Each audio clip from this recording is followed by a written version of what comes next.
Junior বৃত্তি পরীক্ষায় এগিয়ে যশোর জেলা। সবাইকে শুভেচ্ছা। আপনারা দেখছেন দৈনিক শিক্ষা.com, সঙ্গে আছি আমি শারমি সুলতানা।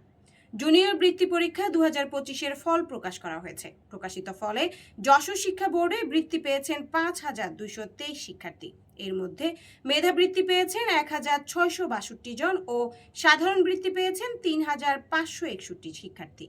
বৃত্তির ফল বিশ্লেষণে দেখা যায় বোর্ডের শীর্ষ জেলা যশোর ও যশোর জেলা স্কুল। বোর্ড সূত্র জানায় 2025 খ্রিস্টাব্দের 28 ডিসেম্বর বৃত্তি পরীক্ষা শুরু হয়। এই পরীক্ষায় যশোর বোর্ডের অধীনে 35,624 পরীক্ষার্থী অংশ নেয়। এর মধ্যে বৃত্তি পেয়েছেন 5,223 জন। এর মধ্যে কেবল যশোর জেলায় বৃত্তি পেয়েছেন 1,315 শিক্ষার্থী। মেধাবৃত্তি পেয়েছেন 338 জন ও সাধারণ বৃত্তি পেয়েছেন 717 জন। বৃত্তি প্রাপ্তের দিক দিয়ে যশোর জেলা স্কুল শীর্ষে।